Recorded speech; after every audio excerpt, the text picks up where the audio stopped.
El martes 16 de julio de 2019, Samuel Barraza Rivas, o el Sami como le decían cariñosamente, se encontraba en compañía de su amigo Luis. Ambos se habían reunido en un concurrido centro comercial a pasar el rato y compartir una cena. Como era habitual, en esas reuniones ambos permanecieron largo rato charlando y disfrutando del momento. Samuel se estaba tomando un pequeño respiro debido a la gran cantidad de presentaciones que venía haciendo. Noche tras noche, tocaba con su banda y había logrado posicionarse como un cantante de corridos en ascenso. Cada vez, su nombre tenía mayor peso en los diversos medios y sobre todo en las redes sociales, donde publicaba diferentes actividades que realizaba para sus miles de fanáticos. Una vez finalizada la comida, los dos amigos se retiraron del lugar y se dirigieron hacia el estacionamiento. El ambiente ruidoso fue reemplazado poco a poco por la tranquilidad silenciosa que cubría a las inmensas hileras de autos aparcados en el recinto. Al momento de ingresar al automóvil, Samuel y Luis fueron sorprendidos por una persona desconocida y con actitud sospechosa. Esta persona, sin pensarlo demasiado, sacó un arma, apuntó y apretó el gatillo repetidas veces. Aquel silencio fue interrumpido por una cantidad incontable de estruendos y destellos que repercutieron en todo el lugar. La acción de dicha escena duró apenas algunos segundos, pero el saldo que dejó a su paso fue catastrófico. Tanto Samuel como su amigo yacían en medio de balas y charcos de sangre. La noticia inmediatamente se hizo eco en los diferentes medios de comunicación, pero el desconcierto y las teorías fueron los verdaderos protagonistas. El suceso tomó por sorpresa a todos y algunas de las preguntas que surgieron fueron las siguientes. ¿Cuál fue la verdadera causa del atentado? ¿Por qué se produjo? ¿Quién fue la persona que lo llevó a cabo? ¿Quién era realmente Samuel Barraza Rivas? En este video trataremos de ahondar en estas cuestiones y algunos asuntos más.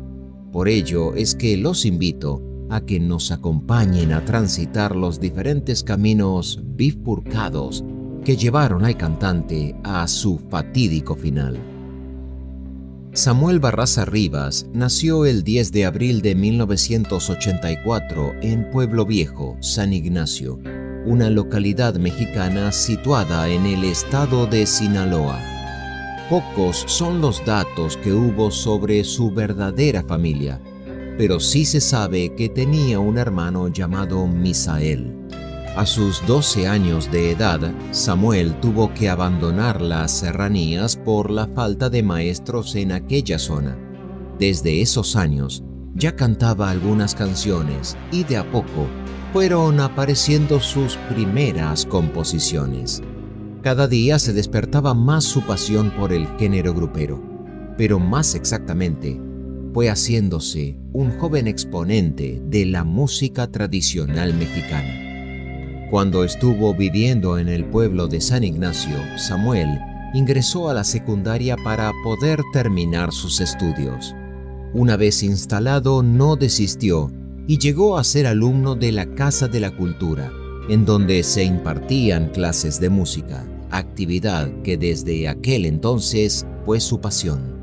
Posteriormente, después de 3 años, entró al COBAES, el Colegio de Bachilleres del estado de Sinaloa, para poder culminar su nivel preparatorio.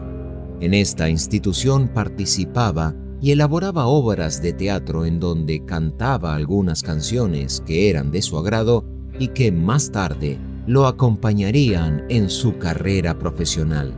A partir de los 25 años de edad, logró conectarse con un público más amplio a través de un lenguaje sencillo y popular, dejando en claro su particular estilo interpretativo y las composiciones que rompían con los esquemas tradicionales. pero no se olvidaba de sus orígenes y siempre mantuvo vivo en su interior a la música típica mexicana más conocida como corridos. Si bien al principio le costó hacerse de un nombre, pronto fue creándose un lugar en el mundo de la música. Sin embargo, también conocería un lado oscuro y se adentraría en un estilo que le enseñaría un mundo un tanto peligroso. Los inicios, como los de todo artista, no fueron fáciles. Sin embargo, Samuel se mantuvo firme y salió con su guitarra a tocar a donde lo llamaban. Formó parte de una corriente de nuevos gruperos que comenzaron a hacerse famosos en el ámbito local mexicano. Incluso obtuvo un tiempo después el galardón grupero, que le reconoció su constante lucha por permanecer dentro de ello. De acuerdo a sus propias palabras, él era un músico norteño sierreño. Siempre se caracterizó por ser austero y sencillo, y jamás ostentó riquezas o cosas por el estilo. En varios de sus vídeos se lo puede ver en ranchos precarios y posadas sin demasiados lujos, acompañado de su guitarra y algunos músicos invitados. Samuel se consideraba una persona de rancho y del pueblo. Generalmente se lo reconoció como un exponente de corridos y canciones de orígenes de su San Ignacio natal. En las diversas interpretaciones que realizó, sus canciones trataban de una narrativa popular concebida para ser cantada y bailada, pero también, como se da en los tradicionales corridos, las letras que cantaba eran sobre el trabajo, tragedias, relaciones sentimentales y venganzas. Lo cierto es que Samuel Barraza fue dando pasos muy firmes dentro del ambiente musical y fue haciéndose espacio en los primeros lugares de la lista de popularidad en las redes sociales y emisoras de radio, entre otras, donde un gran número de seguidores escuchaban sus interpretaciones, no solo en territorio sinaloense, sino en diferentes lugares del país. Y su masividad lentamente fue surgiendo efecto, cada vez que sus vídeos fueron más vistos y compartidos. Sobre todo cuando Samuel llegó a presentar su nuevo sencillo La Parvada de Cuervos, que tuvo un videoclip bastante particular. De acuerdo a sus palabras, Samuel mencionó: "Es un corrido tranquilo, no me gusta la violencia, no me gusta el acelere. La misma es una canción que recomiendo a la raza que lo escuche. Habla de la vida de las personas que se dedican a traficar pollo, pero jamás a otra cosa", tal cual había manifestado el cantante. En el videoclip aparecía vestido como un agente fronterizo y relataba de alguna manera el sueño de algunos inmigrantes de poder cruzar la frontera y el negocio que siempre existió detrás de todo ello. Pero a medida que crecía su popularidad, también se acercaba a un estilo de música que muchas veces es subestimado y que encierra entre sus exponentes a grandes personajes relacionados con la violencia criminal. Y más precisamente, hablamos del mundo del narcotráfico, el estilo que estuvo en boga y aún sigue siendo bastante popular en la música tradicional, una especie de derivación y mutación de los mencionados corridos. Aquel estilo peligroso por donde se lo mire no debe tomarse nunca a la ligera, porque se llama narcocorrido. Las composiciones musicales que cantan y cuentan las historias del mundo del narcotráfico y de los narcotraficantes. El mismo surgió en la frontera norte de México y al día de hoy mantiene su mayor asiento en el estado de Sinaloa, concretamente en su capital, Culiacán. Como parte de la música popular, el narcocorrido se alimentó de las tradiciones de los pueblos mexicanos desde la época independentista, con mayor auge durante la Revolución Mexicana. La temática de los narcocorridos siempre fue variada, pero bien definida, y se constituyó como una propia filosofía de vida, con una particular aproximación a la muerte y al goce de la vida. Generalmente, habla de la lealtad, el amor, el dinero, las mujeres, los excesos, las drogas, la violencia y la borrachera. En sus inicios se llamaban simplemente corridos de tráfico de drogas ilícitas. En la medida en que la temática abarcó más allá de los peligros y las hazañas, cambió a exaltar la vida ostentosa y placentera del narcotraficante y de esta forma cambió su denominación a narcocorrido.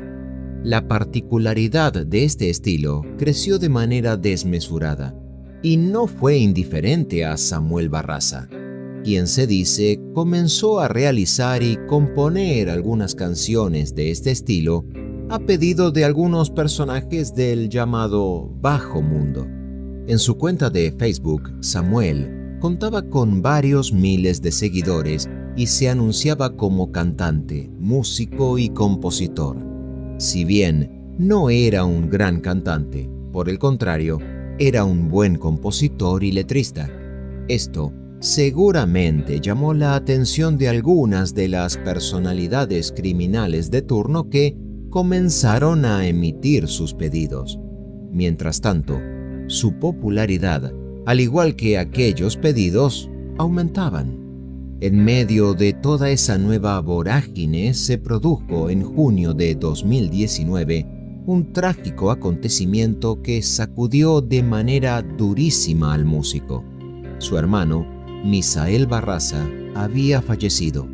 Según algunas noticias, se trató de un asesinato perpetrado por unos delincuentes que finalmente huyeron.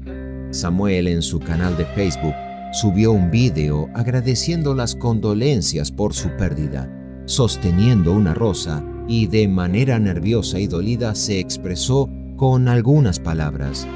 Dijo: «Hermano Misael Barraza, te nos adelantaste, carnal. Las cosas así son. Dios es misericordioso. Solamente Él sabe por qué hace estas cosas. Todo el tiempo estarás en nuestros corazones. Hasta siempre, carnal».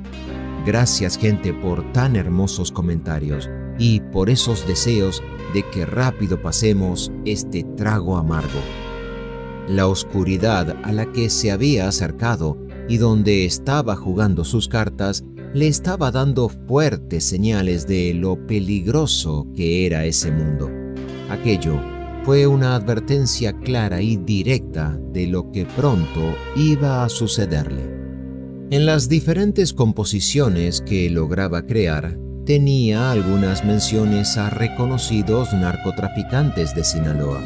Fiel a su estilo picante y sobrador, algunas de las letras que surgían de esas canciones eran provocadoras. Si bien no hacía falta ser un erudito en la materia, algunas de sus frases pudieron no caer bien a determinados grupos o sectores. Frases como: «Por si no sabías, yo solito me la rifo», «Sé bien manipular R's y cuernos», «Si me hablan claro, tal vez nos entendemos», «Yo soy corriente, eso váyanlo sabiendo», son algunas de las frases que él mencionaba. Pudieron, de alguna forma, ir conformando un descontento general y aumentando el número de personas que no lo veían con buena cara. Sumado a esto, que no era nada menor, aparecieron algunos antecedentes que lo tenían a Samuel como protagonista de serias acusaciones. Se dice que aquellos antecedentes eran penales y federales, principalmente debido a la aportación de armas de fuego, y a esto se le suman algunas detenciones por narcomenudeo, varias datadas desde el año 2007 en adelante, y a las que también se les agregaron otras por manejar varias veces en estado de ebriedad. De acuerdo con un informe citado en enero de 2010, Samuel Barraza Rivas fue detenido en Ensenada, en compañía de una mujer, con posesión de droga sintética y dinero en efectivo, presuntamente generado por la venta de estupefacientes.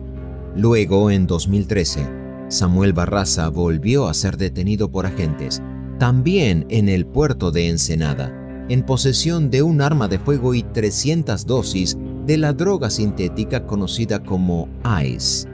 Incluso, cobró mucha fuerza aquella noticia que lo vinculaba con una muerte.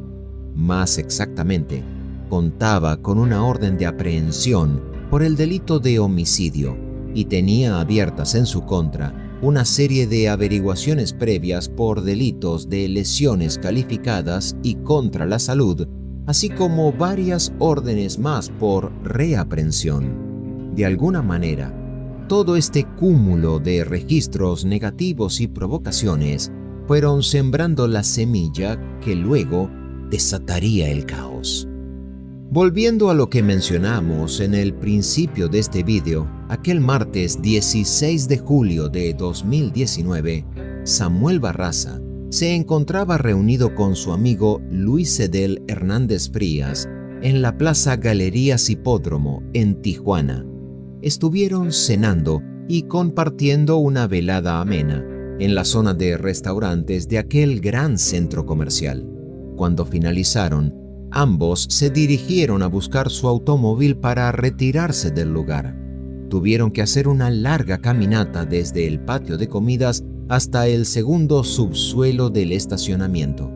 De manera relajada, se adentraron en el carro hasta que de repente se les apareció una persona desconocida que les impidió su salida. Aquella persona se encontraba sola y en un movimiento veloz desenfundó un arma. Antes de que los amigos pudieran reaccionar, el solitario sicario apuntó y comenzó a gatillar varias veces. El primero en recibir la ráfaga fue Samuel Barraza, quien murió casi en el acto. Una de las balas le dio en el tórax y la otra impactó de lleno en su cabeza. Luis Edel, su amigo, recibió disparos en el abdomen y parte del cuerpo, pero logró salir corriendo. Se acercó hasta la zona de los elevadores, pero finalmente, y debido a sus heridas, cayó fulminado y también falleció en ese lugar. En la escena del crimen, agentes criminalistas luego localizaron 4 casquillos percutidos de calibre 40.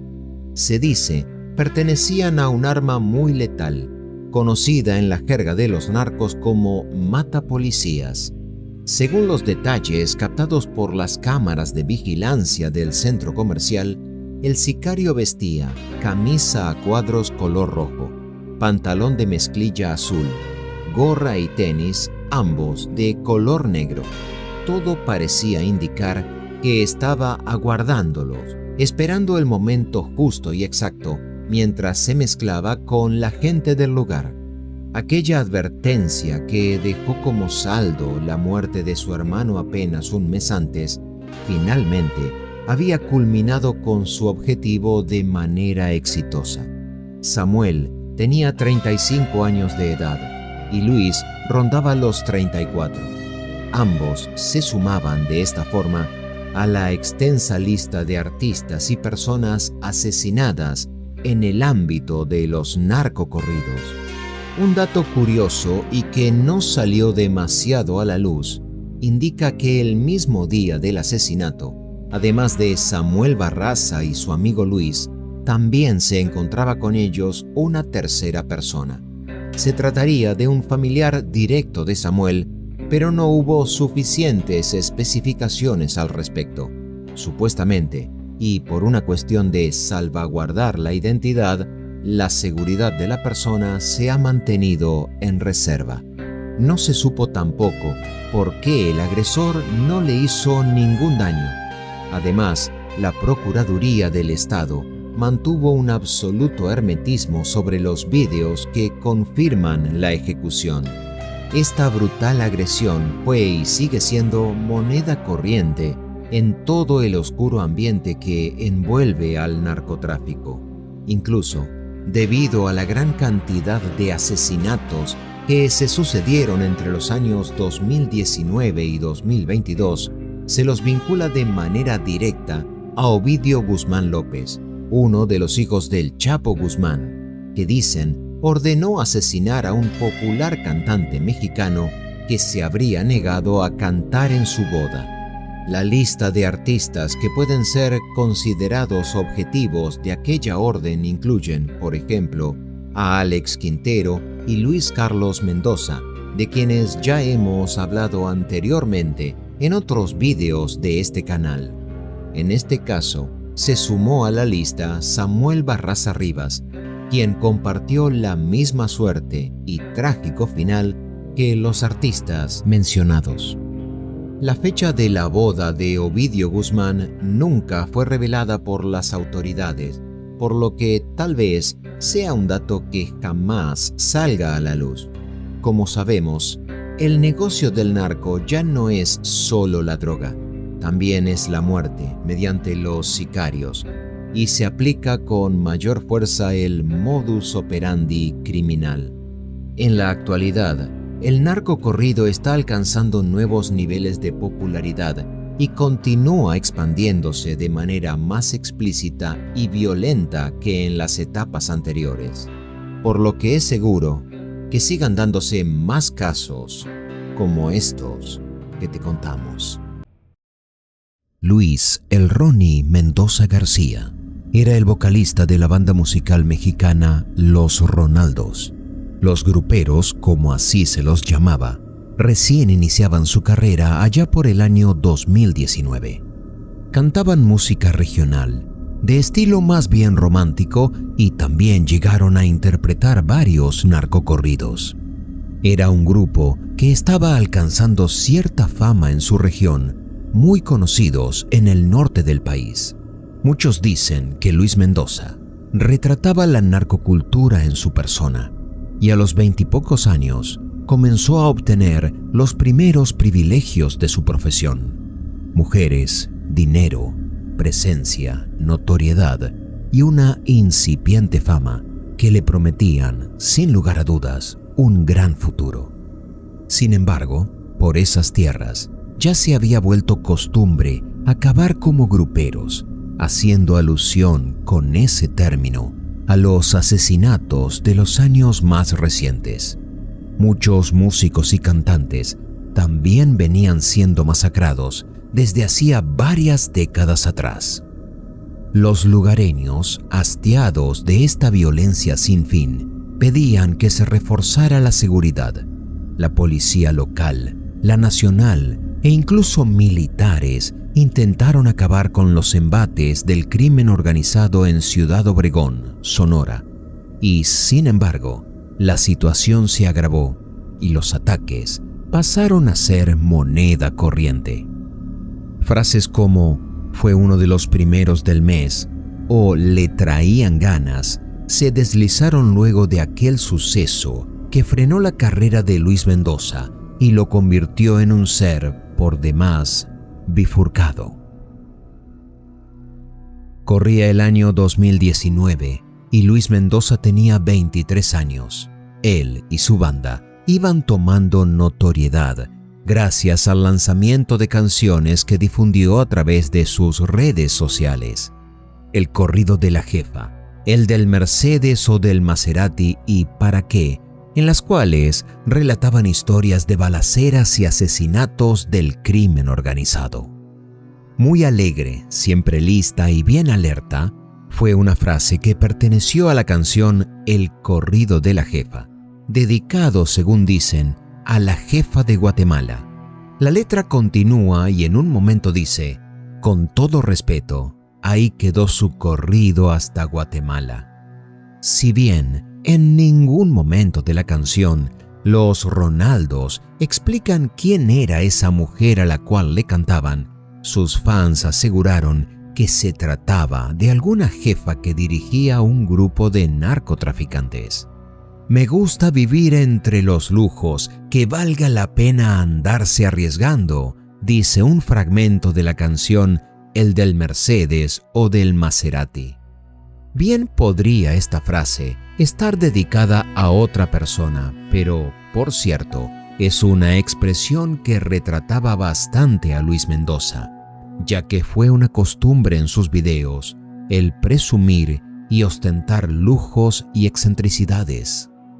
Para entender un poco más de esta cultura popular mexicana, debemos decir que el subgénero musical narcocorrido tiene características propias que definen la filosofía de cada intérprete que lo canta, de su vida y de cómo quisiera que lo tratara su muerte. Los narcocorridos han ido mutando desde su origen en 1930 y hoy en día cumplen el propósito de hacer alarde del proceder de los jefes del crimen organizado y sus matanzas, y en alguna que otra oportunidad envían mensajes a grupos rivales. Juan Carlos Ramírez Pimienta, autor de Cantar a los narcos, voces y versos del narcocorrido, cuenta en su libro que el hecho de que un cantante escriba una canción a un narco puede ser interpretado de diferentes formas, así como también puede darse de distintas maneras. Puede ser que un jefe le pida que le componga un corrido o no, y el cantante lo haga a modo de ganarse su confianza e incluso para pertenecer al mismo cártel. Pero entonces, ¿Luis Mendoza componía para los capos? Retomemos con la vida del cantante, para mencionar que él y su banda subían videos a las redes sociales en los cuales presumían de sus costosos gustos. Un ejemplo de esto es una aeronave que utilizaron en la grabación de uno de ellos. Se los puede ver en camionetas de alta gama, en bares nocturnos, con mujeres vestidas con diminutas prendas y letras que muchos creían que hacían apología del crimen organizado, el cual agobiaba a Luis desde su inmersión en la música.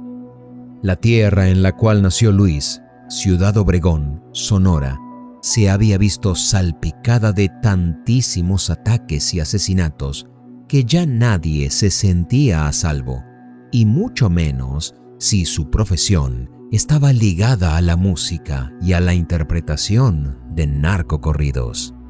La presión y los riesgos enlazados al mundo de los narcocorridos no eran ajenos a Luis y su banda. A medida que su popularidad crecía, también aumentaban las amenazas y los peligros que enfrentaban. El género de los narcocorridos estaba profundamente arraigado en la cultura de la región, pero también venía acompañado de una atmósfera de violencia y conflicto.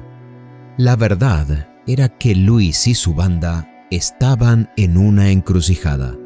Por un lado, tenían la oportunidad de alcanzar el éxito y la fama en la industria musical, pero por el otro lado, estaban constantemente expuestos a la posibilidad de represalias por parte de aquellos que se sentían aludidos por las letras de sus canciones.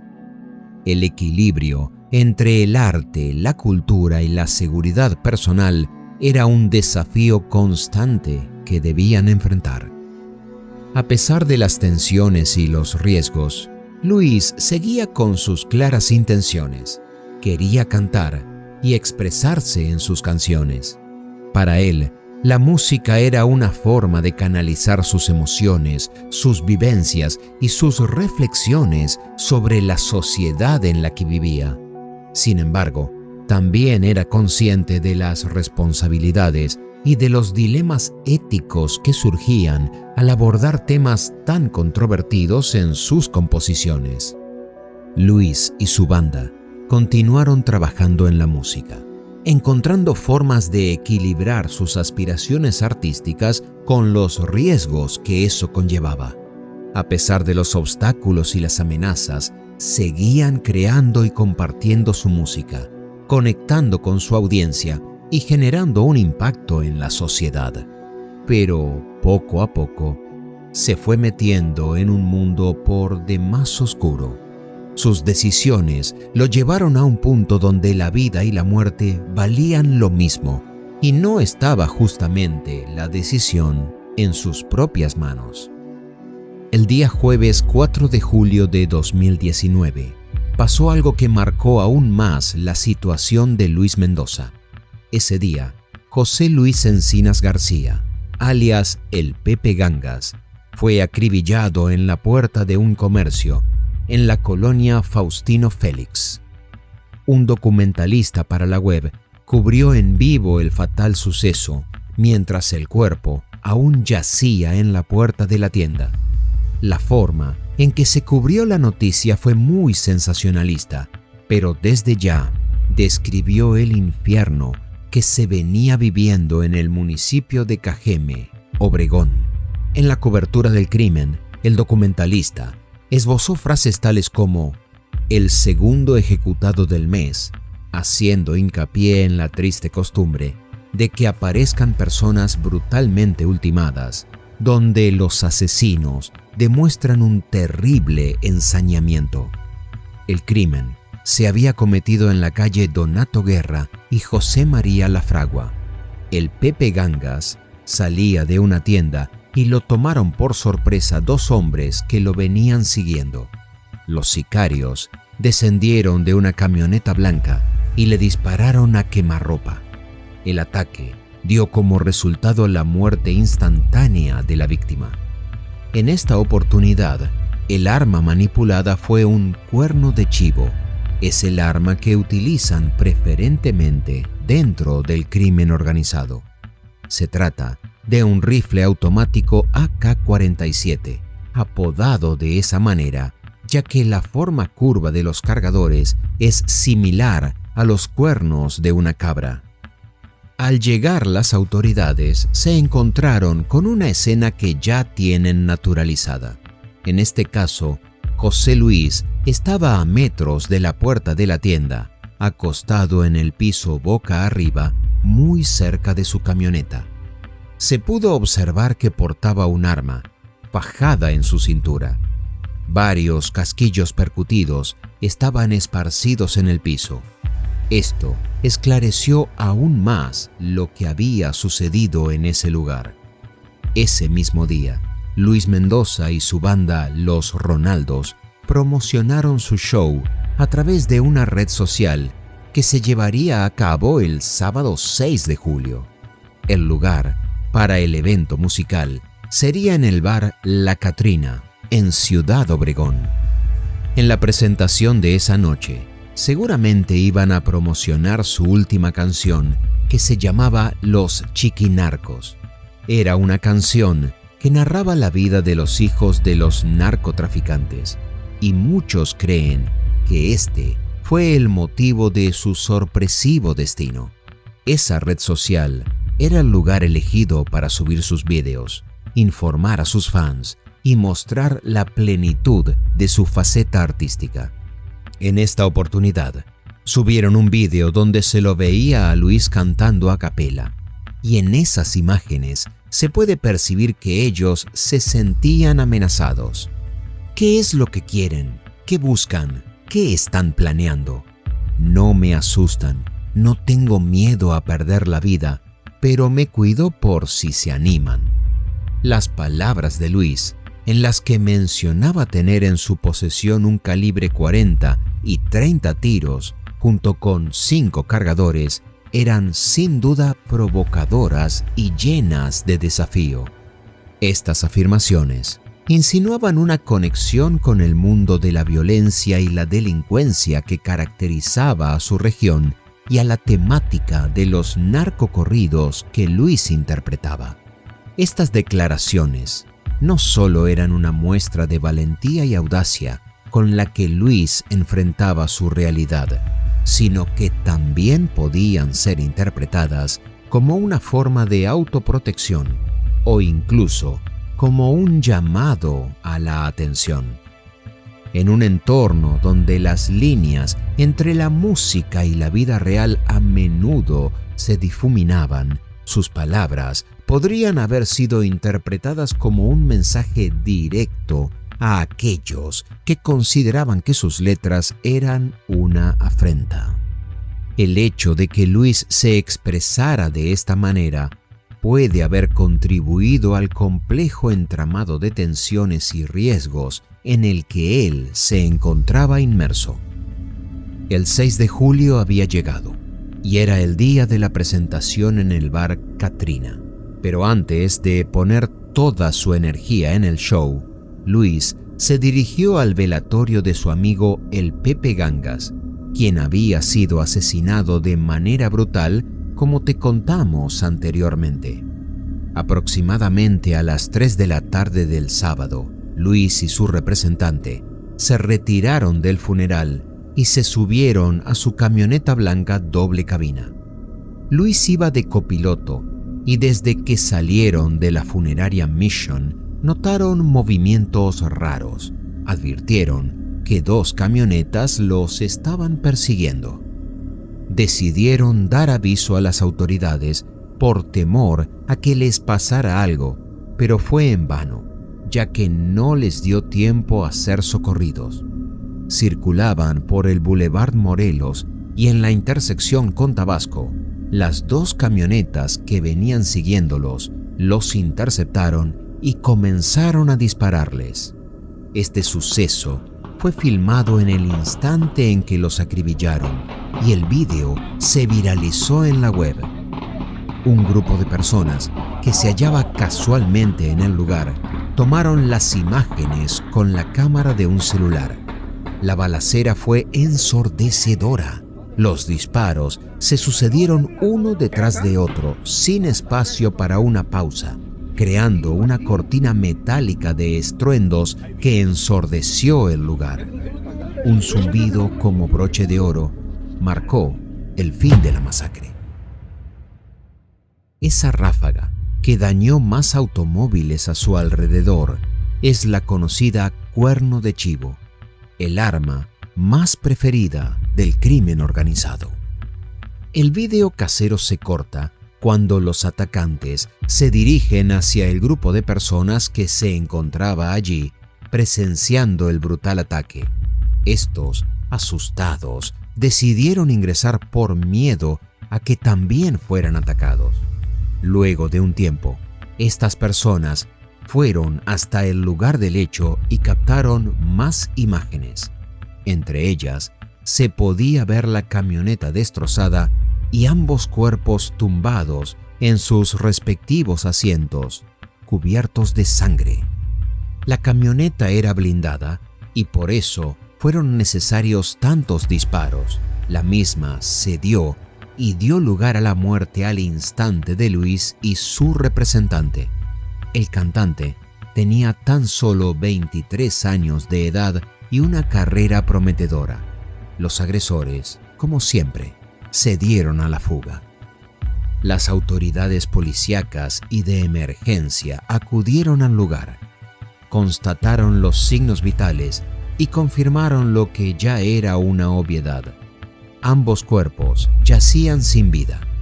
Las autoridades cercaron el lugar y lo primero que pudieron divisar fueron los más de 100 casquillos percutidos en el piso de alto calibre. Muchos dijeron que eran casi 300 y por la cantidad de tiros que se escucharon, se podría afirmar que sí es verosímil ese significativo número.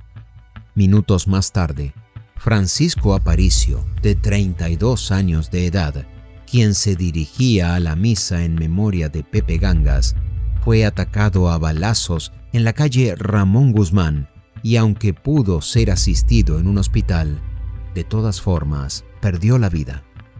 Posteriormente, la investigación reveló que los 3 hombres asesinados el 6 de julio de 2019 tenían amistad con José Luis Pepe Gangas, y ese mismo día sus voluntades estaban dirigidas a participar de los servicios fúnebres y de la despedida de su amigo.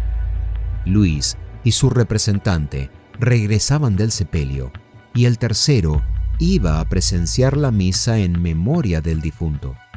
La persona que estuvo en el lugar del crimen de el Pepe Gangas y cubrió la noticia en la web, denunció que continuaban sucediendo ese tipo de hechos allí en Obregón, en Sonora. El hombre que hablaba pedía que algo se hiciese por la seguridad en Cajeme.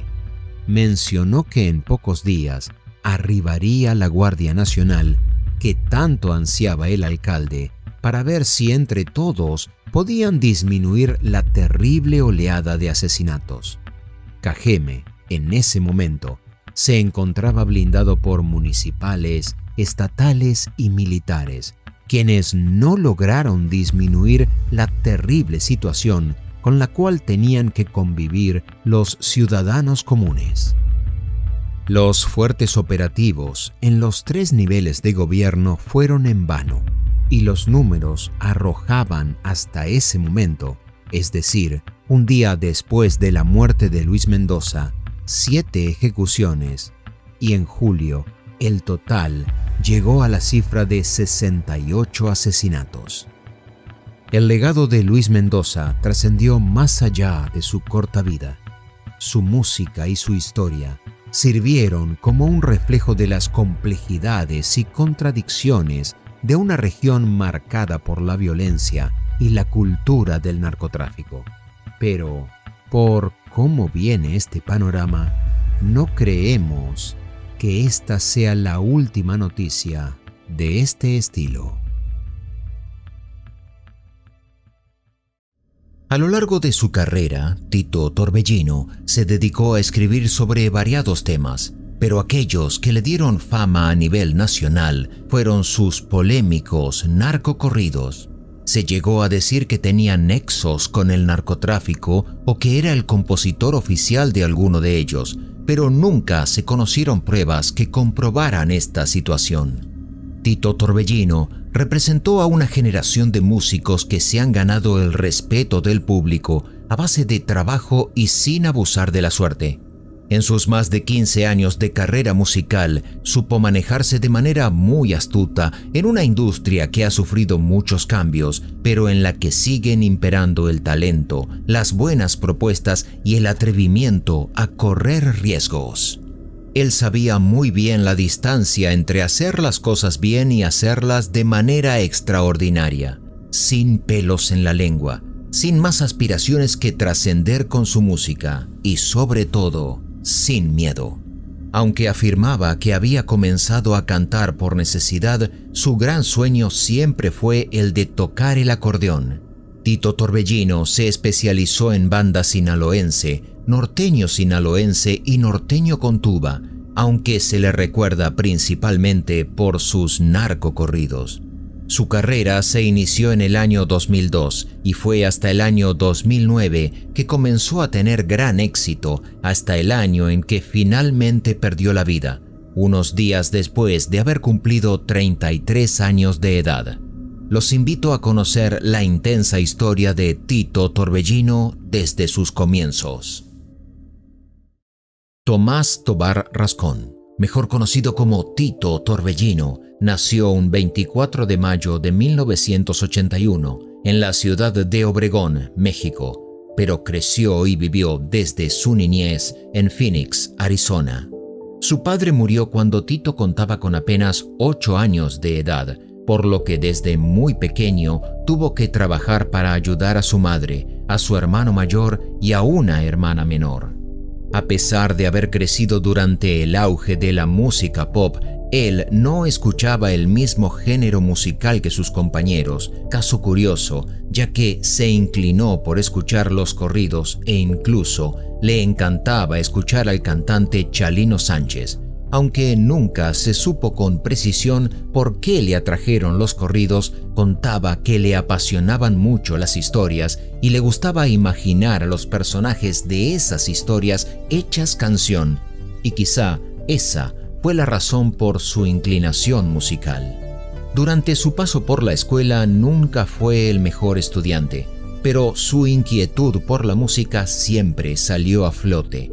Desde que tenía 12 años tuvo inclinación por tocar el acordeón. Para él no había imposibles y desde jovencito fue muy emprendedor y consiguió varios trabajos para poder salir adelante y cumplir todos sus sueños. Su primer acordeón lo tuvo a los 14 años. Fue un regalo clave de su madre, quien para comprarlo tuvo que vender algunos animales de su ranchito que tenían en Obregón, donde solían ir de vacaciones. Le tomó tan solo 6 meses aprender a tocarlo sin tomar clases. Aprendió a hacer música y de ahí empezó a tocar con otros músicos en cantinas y bares de Phoenix, donde tocó sus primeros temas sin que su familia se diera cuenta. Hasta que en el año 2002 abandonó sus estudios de secundaria y tomó la decisión de componer música norteña para vivir de esto para siempre. En sus comienzos, Tito Torbellino manejó su carrera de manera independiente, siendo su principal fuente de distribución su música en las redes sociales. El éxito de su trayectoria fue tan inesperado que con algunas canciones llegó a tener hasta 500,000 de visitas en canales de video. Gracias a este fenómeno fue como comenzaron a sonar sus corridos en las principales estaciones de música latina en los Estados Unidos. Su gran satisfacción siempre fue su arduo trabajo, el poseer el talento para escribir de su puño y letra sus canciones, así como para interpretar sus temas. Su tenacidad lo ayudó a ir logrando poco a poco todos sus propósitos. Al principio le pagaban por hacer corridos, hasta que llegó un momento en que ya le alcanzaba para escribir y eventualmente grabar sus propios discos. Aseguraba que en las radios de México había tenido que batallar un poco más, ya que en algunos lugares del país los corridos estaban prohibidos. Tito Torbellino rompió récords de asistencia en donde se presentaba, con lugares llenos en forma total y con boletos agotados. Siempre se sintió orgulloso de sí mismo por lograr todo el éxito sin apoyo de la gente de la industria musical. Continuamente destacado por escribir sus propios corridos, sus mayores éxitos fueron Pecho San Juditas, tema que escribió en el año 2006, Julio Beltrán, Comando X, El Compa 1, Mi Clave es el 01, canción que grabó a dueto con Larry Hernández. Su habilidad y su gran virtud de tocar con facilidad el acordeón fue creciendo poco a poco, y su figura se fue dando a conocer tanto que le valió el llegar a firmar un contrato con disqueras importantes. Pero dentro de su larga lista de corridos, hubo un momento en el que Tito Torbellino quiso ampliar un poco su carrera y tuvo que combinar sus temas con canciones más románticas, dentro de las que se encontraban Equivocado, Las Cosas del Diablo y La Cita, tema que se escuchó con mucho éxito en la radio, y Te la pasas, el cual grabó a dueto con Espinosa Paz, haciendo una gran dupla y logrando colocar rápidamente esta canción en el gusto del público, demostrando así que también era un gran compositor de música romántica.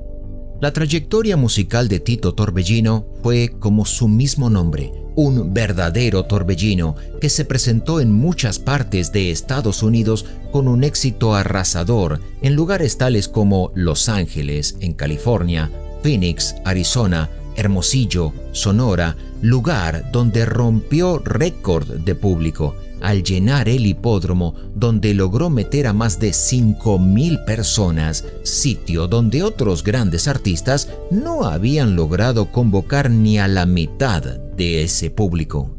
Hubo ocasiones en que los lugares donde se presentaba solían estar tan llenos que los encargados de la seguridad tenían que suspender el baile por ser demasiada la gente que se reunía para verlo.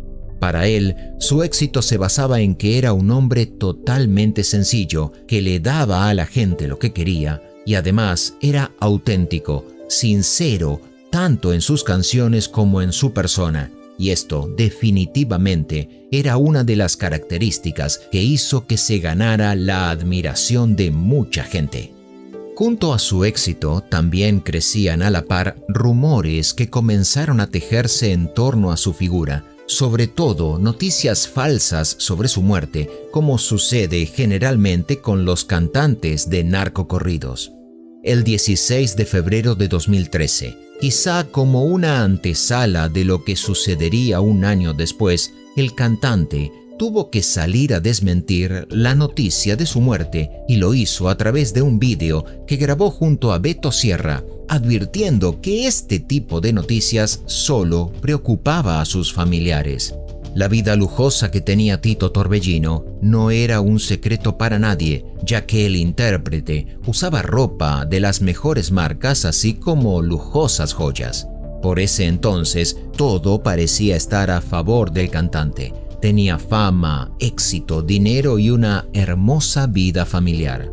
A lo largo de su carrera, Tito Torbellino realizó canciones dedicadas a Pedro Valenzuela Mesa, cabecilla de los Anthrax, a Alfredo Beltrán Guzmán, de la dinastía de los Beltrán Leiva, a los Canelos, quienes peleaban la plaza en Durango, y a Joaquín El Chapo Guzmán, entre otros destacados capos mexicanos. Esto mismo le consiguió enemigos y malos entendidos, ya que muchos aseguraban que tenía cercanía con el narcotráfico o que era el compositor oficial de estos. Y esta situación, según sus allegados, fue lo que hizo predecir su muerte con un narcocorrido que se llamó Al que se animó. Algunos aseguraban que también les estaba dando instrucciones a sus familiares para que venguen su muerte de la misma forma que lo acribillaron a él y la vida de su asesino termine de la misma manera. En uno de sus párrafos también se despide de sus hijos y de su madre. Textualmente dice: que retumbe en el cuerno la lumbre hasta que derrumbe el que me mató, tal como se escucha en el famoso tema. Pese al gran éxito de Tito Torbellino, el cantante fue recibiendo varias amenazas que atentaban contra su vida. Sin embargo, en algún momento el intérprete de corridos aseguró que no tenía miedo a morir. El día 29 de mayo de 2014, a las 3 de la tarde, el cantante se encontraba en el restaurante Red, ubicado frente a la concurrida Plaza Tutuli. Apenas había llegado a Ciudad Obregón, en Sonora, donde la noche siguiente tenía programada una presentación en la Expo de la ciudad. Alegre y de buen humor, Tito hizo su orden de sushi y pidió una cerveza. El lugar, decorado en rojo y con motivos orientales, estaba lleno a esa hora del día. Pero la comida, que hasta ese momento estaba sucediendo en tranquilidad, se convirtió en una historia de terror cuando dos sujetos vestidos de negro entraron por la puerta del restaurante. Uno se quedó vigilando la entrada, mientras otro se acercó a grandes zancadas y vació su pistola calibre 9 milímetros sobre el pecho del cantante, ante el estupor y el pánico de sus acompañantes. Los dos hombres de negro se dieron a la fuga, aprovechando la confusión. Pese a semejante balacera, ninguno de los clientes que estaban en el lugar salió herido, ya que el ataque iba directo hacia el cantante. Al lugar llegaron inmediatamente agentes de la policía local, quienes trasladaron a Tito Torbellino hasta el Hospital General de la ciudad, pero su cuerpo no resistió por la gran cantidad de impactos de bala y falleció en el trayecto. Con más de 13 álbumes grabados, Tito Torbellino se encontraba prácticamente en la cima de su carrera artística cuando fue ejecutado. Acababa de firmar un contrato con la casa discográfica Sony Music. Sus temas, enmarcados principalmente en el género de narcocorridos, sonaban fuerte en las radiodifusoras de regional mexicano y había hecho duetos con otros famosos intérpretes como Espinoza Paz y Larry Hernández. Era un sueño hecho realidad que había perseguido por muchos años. Su funeral, tal y como lo pidió en el narcocorrido, estuvo lleno de amigos, familiares y la gente que lo apoyó a lo largo de su carrera musical. Todo esto acompañado de la respectiva banda norteña interpretando sus canciones y, por supuesto, sin falta, Al que se animó, donde, al filo del tema, envió también una despedida para sus amigos y para su madre, a quienes les pide que no guarden rencor contra sus enemigos. Han sido muchas las especulaciones que trascendieron después de la muerte de Tito Torbellino. Una de las teorías fue justamente su afán de trovador de los narcos que lo convirtió en uno de sus objetivos. Después de su fallecimiento, se colgaron varios pasacalles en la ciudad donde ocurrió el altercado. Uno de ellos advirtiendo a todos los allegados al músico para que se fueran si no querían que les pasara lo mismo. Se dijo que era gente de los Salazar que estaban en Sonora contra el equipo de Joaquín Chapo Guzmán, los que habían matado al artista. Otra de las conjeturas que trascendió de su círculo íntimo fue la que manifestó el cantante Pedro Rivera, hablando con uno de sus amigos en común. Esta conversación se filtró y a través de internet circuló que Tito estaba acostumbrado, ya por su fama, a andar con cuanta mujer quisiera.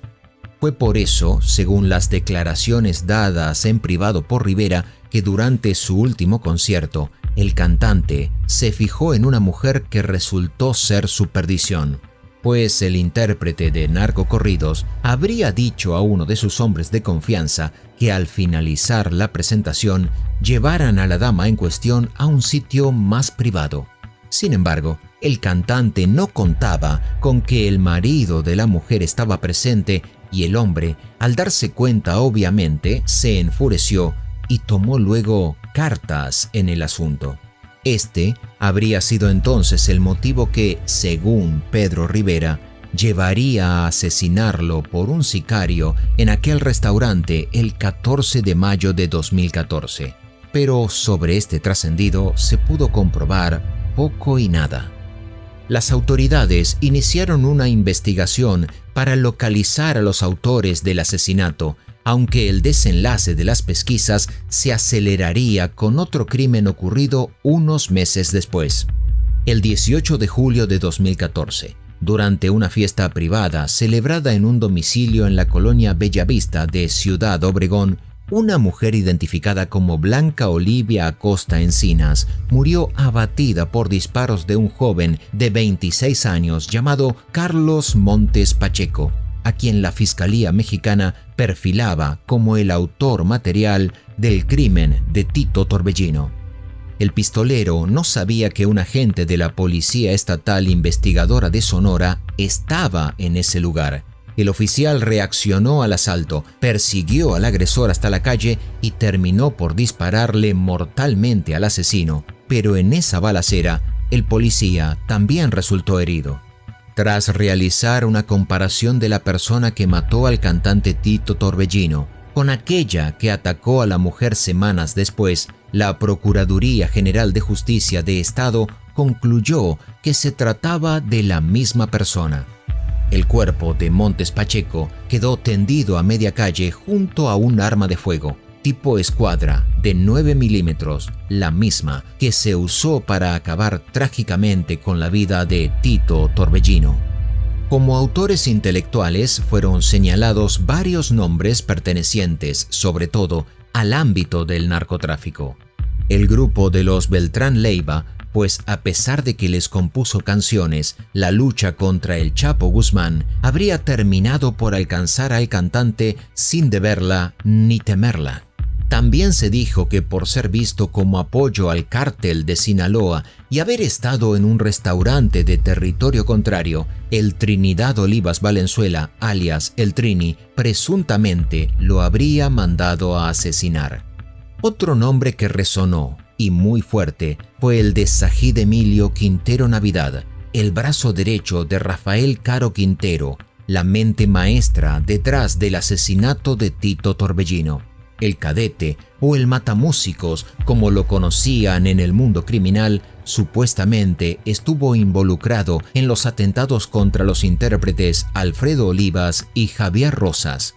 Lo cierto es que hubo muchos mitos, muchos rumores en torno al asesinato de Tito Torbellino, pero hasta ahora las autoridades no pudieron confirmar nada. Su hijo, Tito Torbellino Jr., tiene confianza de que algún día los nombres de los autores intelectuales de la muerte de su padre saldrán a la luz.